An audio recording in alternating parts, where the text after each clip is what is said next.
할렐루야. 오늘도 우리는 살아계신 하나님 앞에서 코람데오 하나님 앞에서 이 하루를 시작합니다.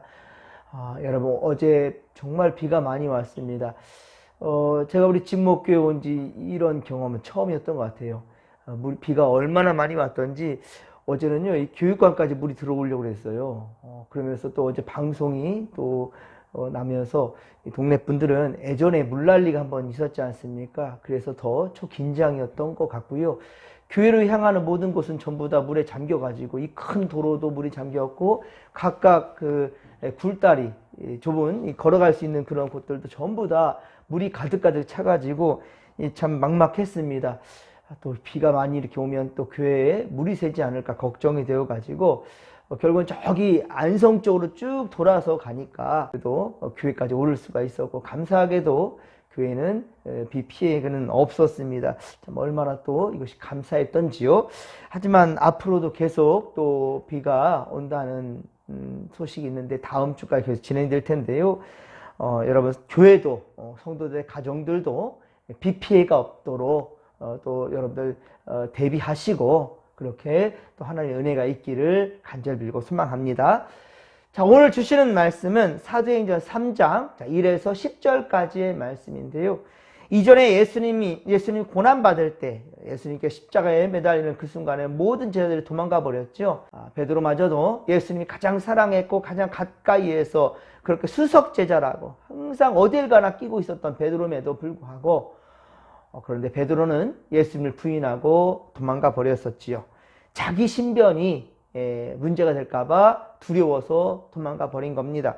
하지만 예수님 부활하시고 그리고 40일 동안 함께 하신 이후 베드로는 진짜 이제 제자 훈련을 받게 되지요. 자, 그리고 예수님 승천하시고 다시 오마 약속하신 이 예수님을 이제는 결코 배신할 수가 없는 겁니다. 베드로는 성령 강림의 첫 표적을 보여주신 이 방언에 대해서 사도행전 2장 13절에 세술에 취했다며 조롱을 받기도 하였지요. 사람들에게 조롱받기도 하였습니다. 하지만 이에 대해서 이제는 베드로는 어떻습니까? 침묵하지 않습니다. 예전에는 침묵하고 도망갔겠지요. 우리의 스승 되시고 대장 되신 예수님도 죽였는데 하물며 우리는 오직하겠는가? 모든 제자들은 더 이제 위험한 상황이 있을 수 있겠지요. 그런데 베드로는 이제 침묵하지 않았지요. 그렇습니다. 그래서 14에서 36절까지 사도행전 2장 14에서 36절까지가 바로 사도 베드로의 첫 번째 설교 내용이었죠. 많은 사람들 앞에 당당하게 예수님에 대해서 말해 주었습니다. 말씀이 진실되고 바로 생명의 능력이 더해지니까 그저 인간의 말이 아니었죠. 성령의 임재함과 그 능력을 의지하게 되고 그리고 그 생명의 능력이 더해지니까 진실된 고백이 되니 바로 37절에 사람들은 어땠습니까? 마음에 찔렸죠. 마음에 찔림이 왔습니다. 그리고 회개가 일어나며 이들도 성령의 임재함을 경험하게 된다는 거예요. 많은 자들이 베드로의 설교 이 말씀을 들은 다음 그들은 변화되었단 말입니다.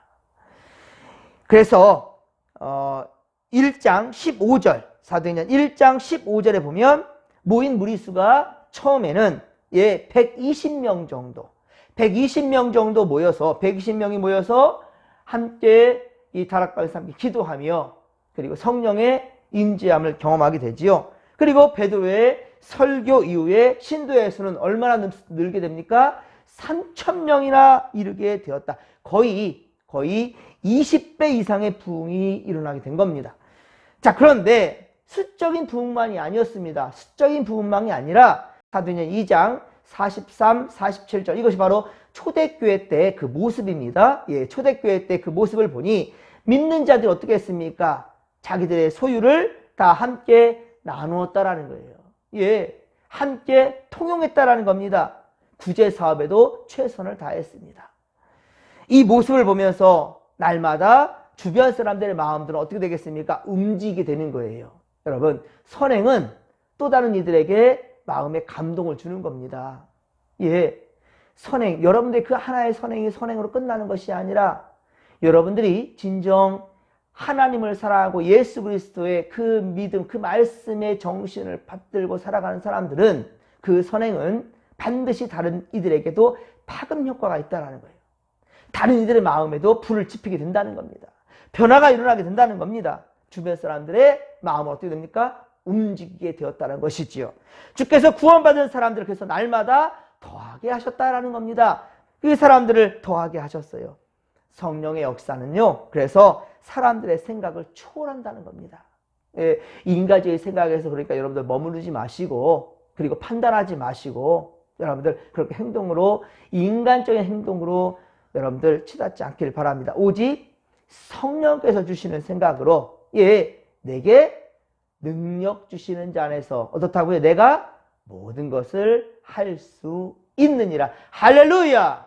내게 능력 주신 자 아니에요. 내가 하는 게 아니란 말입니다. 내게 능력 주신 자, 그분 안에서 우리는 모든 것을 할 수 있다라는 이런 자신감과 담대함이 필요하다는 거예요. 이게 바로 베드로와 요한, 그리고 이 예수님의 제자들이, 그리고 성령 받은 자들이 그렇게 행동으로 옮겨질 때에 바로 성령의 놀라운 역사로 이어지게 됐다는 것이죠. 우리가 그러니까 한계를 짓는 그 자체가 잘못이에요. 절대로 여러분 스스로 한계를 긋지 않기를 바랍니다. 아직 하나님이 아니라고 말씀하신 적이 없잖아요. 하나님이 아직 아니라고 하신 적이 없다면 우리는 계속해서 믿음의 그 행보를 이어가는 겁니다. 실천을 옮기는 겁니다. 우리가 아프니까, 힘드니까, 우리가 아프고 힘들고 괴롭고, 그리고 아무리 기다려도 응답이 없는 것처럼 그렇게 보이니까 아니라고 단정 짓는 것, 이것은 어리석은 생각이라는 거예요.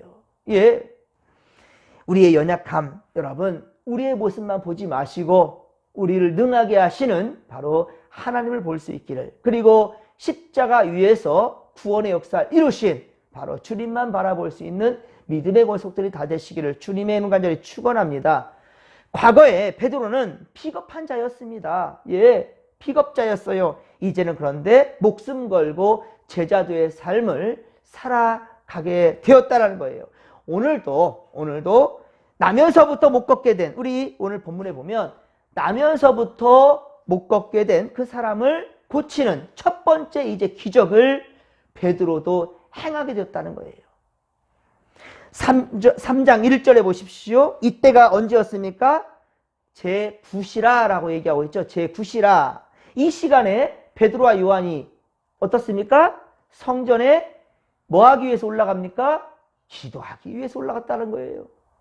예, 제9시에 기도하기 위해서 성전에 올라가는 시간. 자, 이 시간을 우리 시간으로 환산한다면 오후 3시가 됩니다. 예, 오후 3시. 우리와 우리의 시간과 6시간 정도 차이가 나요. 그 이유는 자, 우리의 6시라고 하는 이 아침 시간이 바로 이스라엘은 0시가 돼요. 이제 6시부터 이 하루가 시작되는 겁니다. 그래서 우리와 이스라엘 시간은 6시간 정도 차이가 나니까 바로 이 9시면은 우리는 어때요? 이미 벌써 하루가 시작되었으니까 6시간, 바로 오후 3시가 되는 것이죠. 우리가 앞서가는 시간이 되니까요. 그렇습니다. 유대인들의 경건한 풍습은 그래서 하루 3번의 기도가 시간이 있었습니다. 하루에 3번의 기도의 시간이 있었는데 그 시간이 어떻게 되느냐? 3시, 6시, 9시예요. 그러니까 이 베드로와 요한이 성전에 9시에 올랐다는 것은 오후 3시. 이게 3번의 기도 중에 바로 3번째 기도 시간이 되는 거죠. 예, 아침, 우리로 따진다면 아침 9시, 그리고 12시 정오, 오후 3시. 이 3번의 시간이 바로 유대인들의 전통적인 기도의 시간이었단 말입니다. 그렇습니다. 우리 시간, 바로 우리 또한 역시 코람데오 하나님 앞에서의 정한 시간 예배함이 필요하다는 거예요. 우리도 이 새벽이 어떻습니까? 우리 진목교회는 물론 교회마다 조금씩 다를 수는 있습니다. 자, 우리 교회는 하루의 처음 시간, 우리가 하나님 앞에 예배하는 시간, 그 시간이 몇 시입니까? 오전 5시지요. 예, 이렇게 우리는 정한 시간에 하나님 앞에 나아가는 겁니다. 그렇습니다. 그리고 이 시간, 자, 이 시간이 언제였던가? 바로 베드로와 요한이 성전에 기도하기에 올라간 이 시간, 바로 9시, 우리로 보면 3시인데 이 시간이 언제였던가? 예수님의 운명하는 시간입니다. 예수님이 십자가에서 돌아가실 시간이 바로 오후 3시였어요. 예, 이거와 또한 맞게 되고요. 12시는요, 바로 정오 시간. 이때 예수님은요, 어때요? 이 세상에 어두움이, 흑암이 내리게 되고 예수님은 크게 고통 가운데 있는 그 시간이 바로 정오 시간이었죠. 그리고 오전 9시. 이들의 시간은 3시라 하는데 이 시간은 어떤 시간입니까? 예수님이 십자가에 달리신 시간이에요. 예수님이 십자가에 달리신 시간이 바로 오전 9시. 예, 이들의 시간은 바로 3시가 되는 거예요. 그런데 구약 성경에 보면 시편 55편 17절, 시편 55편 17절에 다윗이 그렇게 기도했습니다. 저녁과 아침과 정오에 기도했음을 우리가 알 수 있어요. 그리고 대표적인 하루 3번의 기도 누가 했습니까? 다니엘이라는 사람 기억하시죠? 다니엘의 하루 3번의 기도가 있었습니다. 그것도 어떻습니까? 왕 외에 다른 신에게 다른 곳에 절하면 안 된다라고 조세에 도장이 찍힌 왕, 바로 어인이 찍혀있는 그런 상황임에도 불구하고 다니엘은 어떻습니까? 예, 바로 하나님 앞에 그렇게 기도했다라는 거예요. 근데 그 어인이 찍혀있는, 이 왕의 도장이 찍혀있는 그 상황에, 그 상황을 본다면 바로 사자굴에, 만약에 이것을 어긴다면 왕 외에 다른 곳에 절하는 것이 발각된다면 어떻게 되겠다고요? 사자굴에 던져진다고, 죽을 수도 있어요. 사자 밥이 된다고까지 그렇게 기록되었지만은, 선포되었지만, 그러나 다니엘은 어떻습니까? 눈 하나 깜짝하지 않아요. 다니엘서 6장 10절에 보면 다니엘은 하루 3번 하나님께 정할 시간에 기도했던 것을 보게 됩니다.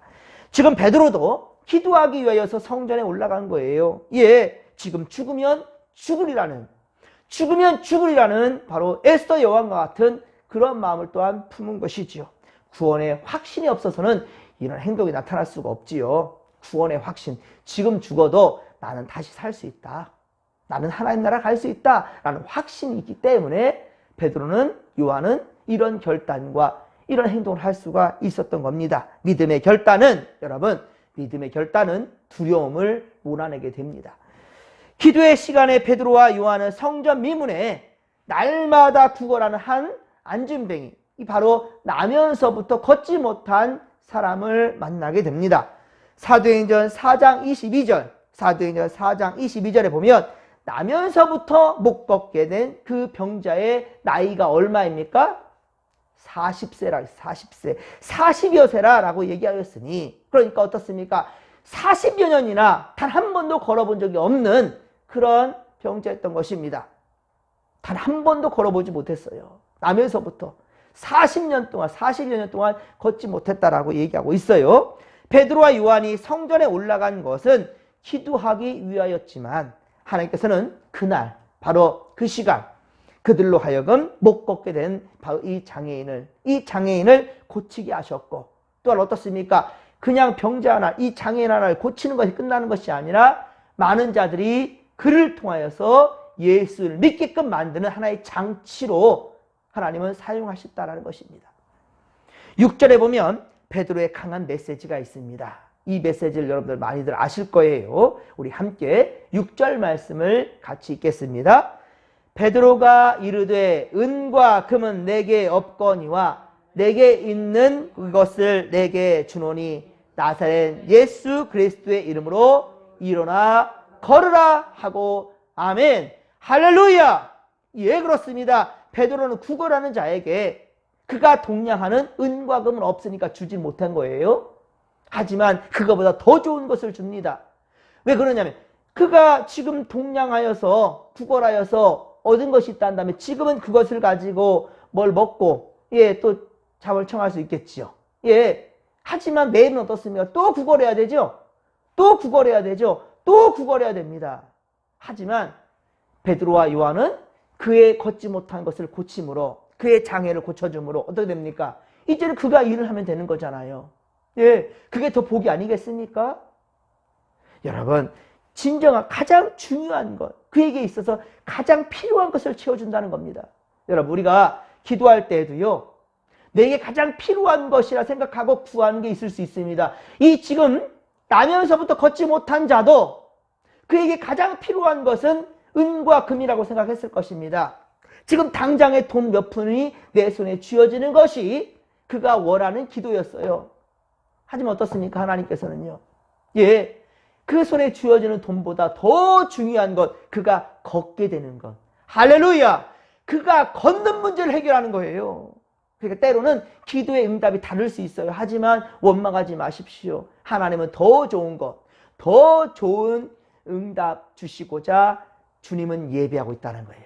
그러니 여러분, 오늘도 기도를 멈추지 마십시오. 아멘이십니까? 오늘도 여러분, 기도를 멈추지 마십시오. 말씀과 기도로 거룩해져가는 그 길에서 절대로 벗어나지 않기를 주님의 이름으로 간절히 축원합니다. 여러분, 이렇게 이자에게 평생 소원이었죠. 하지만 생각한 적이 없었을 겁니다. 내가 어떻게 걷냐? 나면서부터 걸어본 적이 없는데 내가 어떻게 걸어? 그리고 여러분, 걷게 된다 할지라도 걸음마를 제대로 해보지 못하면 온전히 걷지도 못해요. 예. 한번 걷는 방법도 모르는데 아무리 건강해진다 할지라도 못 걸어요. 균형 감각을 잡을 수가 없으니까요. 예. 그런데 놀라운 일이 일어납니다. 여러분, 8절 해보십시오. 오늘 보면 사도행전 3장 8절, 이 기가 막힌 역사예요.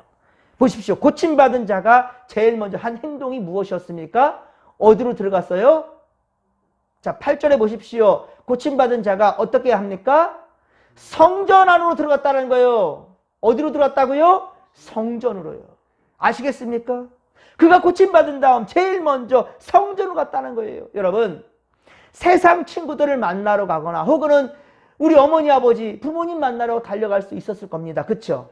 예, 그동안 일하지 못했던 것들을 하러 갈 수도 있을 것입니다. 그동안에 내가 먹지 못했던 것, 내 손으로 직접 하지 못했던 것들, 그것들을 하고 싶어서 달려가는 그런 모습도 있을 수 있었겠지만은, 그러나 그는 제일 먼저 성전 안으로 달려갔다라는 거예요.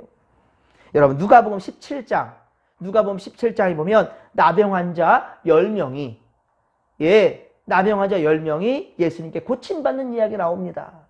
그들이 나병을 있을 때 어떻게 합니까? 예수께서 많은 사람들을 고치니까 오케이, 나도 고침받을 수 있어! 라는 마음 가운데 예수님께 나를 고쳐달라고 그렇게 외쳤잖아요. 예수님이 그들을 고쳐주셨습니다. 깨끗게 하셨습니다. 예, 여러분, 그런데 고침을 받은 다음에 예수님께 돌아온 자는 누구였지요? 10명 다였습니까? 몇 명이었습니까? 단 한 사람. 그것도 어떤 사람이었습니까? 사마리아 사람. 예, 사마리아 사람 어떤 사람입니까? 유대인들한테 무시당한 사람이었습니다. 나병이 있었을 때는 같이 무시당하니까 어차피 같이 있자였을지 모르겠어요. 하지만 고침받은 사람부터는 유대인들은 아이고, 나 너하고 같이 못해 라고 무시했을 수도 있었겠고, 그동안에 멸시와 천대를 그렇게 받았던 바로 사마리아인 그 나병 환자는 예수님께 나와 감사를 표했다라는 거예요. 고침받고 보니 여러분, 만날 곳도 갈 곳도 많고 만날 사람도 많았겠지만, 그러나 제일 먼저 주 앞에 감사를 표할 수 있는 것. 사랑하는 성도 여러분, 오늘도 우리가 살아갈 때요, 여러분들에게 행복한 일 있습니까? 웃을 일 있습니까? 감사할 일 있습니까? 즉시로 감사하십시오. 예, 좋은 것들이 있으면, 좋은 일들이 있으면 여러분, 제일 먼저 주의 집으로 달려올 수 있기를 바랍니다. 여러분, 제일 먼저 좋은 소식 전화기를 붙들고 목사님께 알리는 거예요. 목사님, 이런 일이 있었습니다. 너무 행복해요. 제가 어떻게 하겠습니까? 그것을 함께 하나님께 감사 기도를 드리겠지요. 여러분, 이것입니다. 여러분들에게 슬픈 일이 있든 괴로운 일이 있든 즐거운 일이 있든 웃을 일이 있든 언제든지 간에 고람되어 하나님 앞에서 함께 할 수 있기를 주의 이름 간절히 축원합니다. 좋은 것이 있으면 항상 주의 종과 함께하고, 그리고 그것으로 말미암아 하나님께 영광 돌릴 수 있는 믿음의 모습들이 다 되시기를 주님의 이름 간절히 축원합니다. 여러분, 그렇습니다. 이제 여러분, 우리가 처음으로 돌아가십시다. 이런 마음 가지고, 우리 이 지금 고침받는 자가 제일 먼저 성전으로 달려갔던 것처럼 여러분, 우리 다시금 처음 첫사랑을 회복하시기를 바랍니다. 오직 주님만 붙잡고 주님 능력만 의지하십시다. 내 주먹 의지하는 것이 아니에요. 주님만 의지하십시다. 나를 구원하시고 나를 살리신 주님, 그리고 나를 통해서 새로운 역사를 이루시고자 하시는, 많은 생명들도 살려내고자 하시는 우리 예수 그리스도의 그 마음을 우리가 깨달아 알아. 오직 코람데오 하나님 앞에서 주님이 우리에게 허락하신 사명을 감당할 수 있기를 간절히 빌고 소망합니다. 살아 역사하시는 분이 오늘도 우리와 함께 하실 것입니다. 오늘도 이 좋은 주님 의지하며 승리하는 저와 여러분들 되기를 주님의 은혜를 축원합니다. 축원합니다. 이 믿음 가지고 주여 삼창 부르며 기도하며 나갑니다. 주여, 주여, 주여. 살아계신 하나님 고맙고 감사를 드립니다. 할렐루야. 주께서 오늘도 우리와 함께 하시나이다.